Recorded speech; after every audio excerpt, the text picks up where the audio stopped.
बिस्मिल्लाहिर्रहमानिर्रहीम। Dear student, last lecture में हमने जो है ये प्रैक्टिकल्स के हवाले से मोटर्स की थ्योरी के हवाले से बात की थी। अब हम फिजिकली इन मोटर्स को प्रैक्टिकल का ये पार्ट 3 है, इसमें हम इन मोटरों को सिंगल फेस और 3 फेस मोटर्स को जो है वो फिजिकली देखेंगे और इनकी वाइंडिंग और ओवरहॉलिंग के बारे में हम बात करेंगे कि इन मोटर्स के अंदर कौन से जनरल फॉल्ट्स आते हैं और हम किस तरह से इनको रिपेयर कर सकते हैं। और मोटर के हम टाइप्स भी देखेंगे, सिंगल फेस और 3 फेस की टाइप कौन सी है। ये देखिए, ये हमारे सिंगल फेस मोटर्स हैं। इसको जो है खोलने या ओवरहॉल करना कोई इतना मुश्किल काम नहीं होता। इसको जो है वो मैं आपको दिखाता हूँ कि किस तरह से असेंबल और डिसअसेंबल की जाती हैं।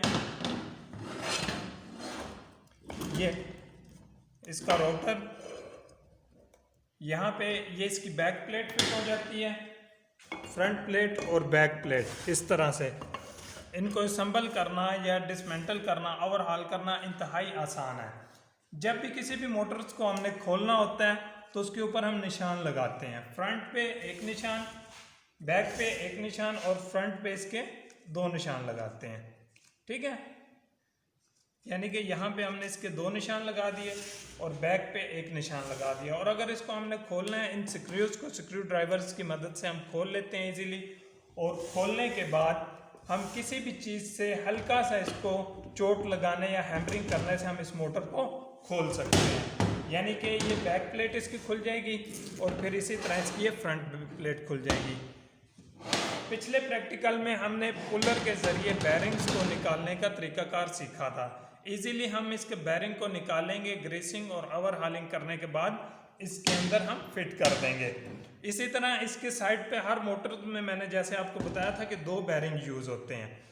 ये इसकी जो है प्लेट्स के ऊपर, बैरिंग प्लेट के ऊपर एक और एक्स्ट्रा जो है वो कवर लगा हुआ है। इसको हम खोलेंगे और खोलने के बाद इस बैरिंग को भी हम चेंज कर देंगे बैरिंग पुलर की मदद से। इसी तरह अब हम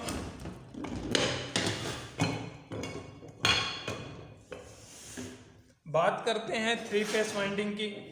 3 फेस वाइंडिंग जो है उसकी सबसे जो है पहले हम देखेंगे कि उसके अंदर से जो 3 वायर्स निकल रही होती हैं और कैपेसिटर बॉक्स उसका नहीं होता, तो हमें पता चल जाता है कि 3 फेस वाइंडिंग है। और 3 फेस वाइंडिंग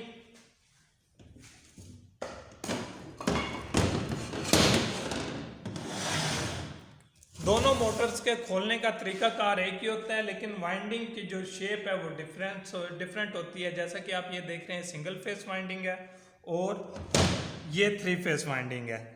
3 फेस वाइंडिंग के कॉइल्स अलग से नज़र नहीं आते, एक जैसे नज़र आते हैं, लेकिन सिंगल फेस वाइंडिंग में स्टार्टिंग और रनिंग कॉइल्स अलग अलग से हमें नज़र आ जाते हैं। ये इसके स्टार्टिंग कॉइल हैं, ये इसके रनिंग कॉइल हैं।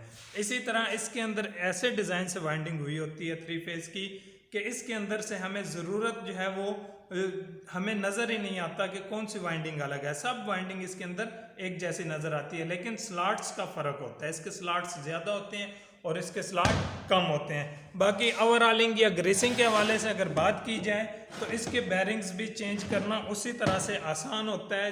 प्लेट्स लगी होती हैं, यहाँ से हम किसी भी चीज़ से जो है पुश करके इसको बाहर निकाल कर और इसके बैरिंग्स को हम चेंज कर सकते हैं। तो ये था आज का हमारा प्रैक्टिकल के सिंगल फेस और 3 फेस एसी मोटर्स की जो है वो ओवरहॉलिंग किस तरह से की जाती है। मज़ीद इसके अंदर जो वाइंडिंग के फॉल्ट्स आते हैं वो हम सीरीज़ टेस्ट लैंप की मदद से चेक कर सकते हैं। यानी कि अगर इसकी वाइंडिंग को हमने इलेक्ट्रिकली चेक करना हो तो वो हम किस तरह से चेक करेंगे। ये 3 वायर्स हैं। वायर्स लेने के बाद हम फेस टेस्टर से भी इसको जो है चेक कर सकते हैं। अगर बॉडी शॉर्ट होगी तो फेस टेस्टर जो है वो इसके ऊपर, बॉडी के ऊपर जहाँ पेंट नहीं हुआ हुआ, ऐसी जगह हमने तलाश करनी है जहाँ पर पेंट नहीं हुआ हुआ, वहाँ से हमने टेस्टर लगाकर इसकी बॉडी शॉर्ट चेक कर सकते हैं। इसके अलावा अगर वाइंडिंग का कुछ हिस्सा जल गया है तो वो भी हम कॉन्टीन्यूटी लैंप या सीरीज टेस्ट लैंप की मदद से हम चेक कर सकते हैं कि इसका कितना हिस्सा कॉइल्स का जला हुआ है, तो उस हिस्से को हम निकाल कर दोबारा रिप्लेस कर देते हैं। इस तरह से हमें इस वाइंडिंग के बारे में पता चल जाता है कि इसकी वाइंडिंग काम कर रही है या नहीं कर रही। ओवरऑलिंग में एक और जो ज़रूरत हमें पेश आती है, बाज़ औक़ात वाइंडिंग इस्तेमाल होने और हीट अप होने के बाद उसके कॉइल्स नरम पड़ जाते हैं, तो उसको हम वार्निश करते हैं।